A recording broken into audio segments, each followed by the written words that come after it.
माननीय स्पीकर आज के आपनार जेई धरनेर अनुभूति होच्छे आमार एकई धरनेर अनुभूति कारण नियमेर बेड़ाजाले आपनाके कखनो कखनो आटके देওয়া হয় আবার আমাকেও কখনো কখনো আটকে দেওয়া হয়। আসলে নিয়ম হচ্ছে অলওয়েজ রোলার্স যারা তাদের অনুসারী হচ্ছে নিয়মটা চলে। নিয়মটা যখন ইন ফেভারে থাকে তখন বলা হয় এটা নিয়ম, আবার যখন বিরুদ্ধে যায় তখন এটাকে বলা হয় কাস্টম। কোনটা সাংবিধানিক কোনটা অসাংবিধানিক এই বেড়াজালে এই সংসদ ঘুরপাক খাচ্ছে। এর মাঝখানে যেহেতু দেবিদ্বার থেকে মানুষ আস্থা রেখে 1,72,000 মানুষ ভোট দিয়ে এই সংসদে পাঠিয়েছে, তাদের পক্ষে 1 মিনিট 18 সেকেন্ড কথা বলছি।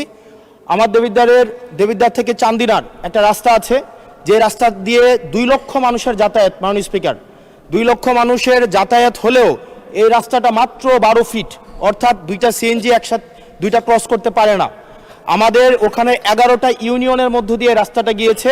এই রাস্তাটাকে যদি আমরা প্রসারিত করতে পারি তাহলে ওই ইউনিয়নগুলোতে আমরা শিল্প এবং বিভিন্ন ধরনের আমরা হচ্ছে কোল্ড স্টোরেজ আমরা কর্মসংস্থানের ব্যবস্থা করতে পারবো, যেহেতু ওই রাস্তাটা হচ্ছে ঢাকা চিটাগং হাইওয়ের একটা রাস্তা। এবং এই রাস্তাটা যদি আমরা প্রশস্ত করতে পারি তাহলে আমাদের কুমিল্লা থেকে আমাদের ঢাকা থেকে যে সিলেটের যে যাতায়াত সেই যাতায়াত হচ্ছে আমাদের 40 কিলোমিটারের মতো কমে যাবে। মাননীয় স্পিকার সার্বিক দিক বিবেচনায় কর্মসংস্থান বৃদ্ধি এবং যোগাযোগ হচ্ছে আমাদের 40 কিলোমিটার কমানোর জন্য আমাদের ঢাকা আমাদের কুমিল্লা আমাদের দেবিদ্বার থেকে চান্দিনার যে রাস্তাটা আছে সেটা 12 ফিট আছে, এটাকে প্রশস্ত করে এটাকে হাইওয়ে করার জন্য মাননীয় স্পিকার আপনার মাধ্যমে সংশ্লিষ্ট মন্ত্রণালয়কে অনুরোধ জানাচ্ছি।